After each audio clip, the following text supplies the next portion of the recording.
In this week's Signal Emitted, the first 4.7 dev release, the W4 build repo, C# GDExtension update, a tileset creation tool, our creator spotlight, and of course our tip of the week. Welcome to Signal Emitted, your weekly news video for Godot related news. I'm Voylin, and the devs are at work as usual. Godot has gotten its first dev release for 4.7, which is bringing new features such as the virtual joystick input, which is a great addition for people developing for touchscreen devices like iPads or phones. And besides that great addition, we also have drawable textures now, which has been a kind of request from users for some time now. And these drawable textures make it easier to, draw on textures. A funny thing about this PR is that it actually completes a proposal which had been created back in 2023. And of course there are more updates, like more features to the 4.7 release, but something worth mentioning is the support on Windows for HDR. 4.7 will be the update that HDR will become more supported on all platforms, so let's hope that all works out quite well. And besides that, there are over 300 more commits, with the most important one being this one. It sadly didn't get mentioned on the release page, but it has been the one that I've been using the most. And some months ago, W4 had the announcement that W4 build would be stopping service for non-enterprise users. For the people who don't know what W4 build is, it's basically a service to build your Godot applications for different platforms more easily. And luckily, they did say that they would make the project open source, and they did. You can find the repo on GitLab, and there will be a link as usual in the description. And I've tried my best to build it and to get it to work, but I kept facing error after error, mainly due to Docker. But yeah, I don't know 100% how I can actually build a project properly. I tried my best, but sadly I won't be able to show it here. Personally, I don't think that I'll be using it since I have my own method of doing it, which is part of my Godot code snippets bundle, my GitHub workflow stuff that builds the projects for me. So yeah, check that out if you want to. So yeah, I personally don't think I will use the W4 build stuff since it has been quite a big pain to try and set it up. If you're interested in giving it a go, again, there's a link in the description. And next up is C# moving out of Godot, which has been a topic for some time now.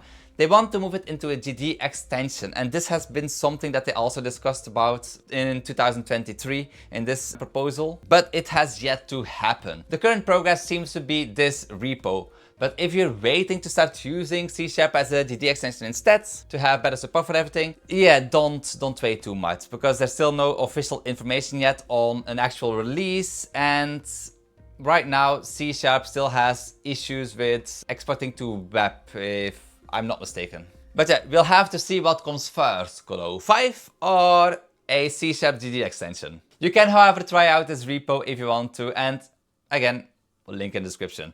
And over to Reddit. Instatiles is a tileset creation program made with Godot by the user Esqualina. This is a free and open source project, by the way, which you can build yourself through the GitHub repo, or you can download and try it out through the itch.io page. This tool does appear to be a great solution for people wanting an easier way to create tile maps, because it's not the easiest thing to make. So if you're into 2D games, then check it out. And another Reddit post, this time by Zes57, he made a Lego flight simulator in Godot with Lego-like braking upon crashing your plane. It looks interesting, and let's hope it doesn't get taken down, since some companies are not a very big fan of fans being a fan of their products in a way that they want to create their own games of it. So yeah, let's hope companies be good for once. And before we go on to tip of the week, have you been wanting to contribute to Godot by implementing a proposal that some users have been wanting for some time? Well, check out this site, as it makes it a lot easier to look through proposals by the upvotes and amount of interactions that they have.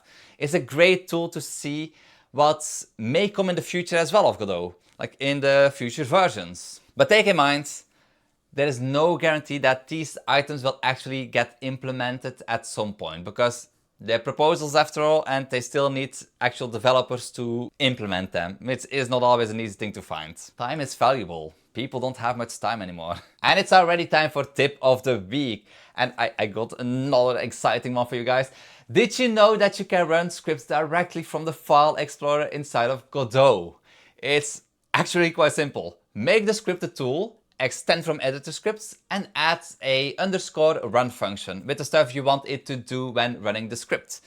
Next up, go to your file explorer, right click on the file and press run. And it works. This is a great feature, and so far I've personally been using it to helping me with adding the translation files to the project translation thing to generate the POT files, formatting stuff. It's useful for a lot of stuff. But yeah, anyway, that was the episode for today. And if you want to support this series and my other videos, or goes and my video editor which I'm making with Godot, then please go over to my Ko-fi page and become one of these amazing people. Thank you so much to all these Ko-fi supporters. Without them, I could really not keep going like this. Like, I recently bought a house, so yeah, low on money. But anyway, I'll see you guys all next week. Thanks for watching and have fun developing whatever you are working on. Games, software, babies. Bye bye. I don't know why I said that.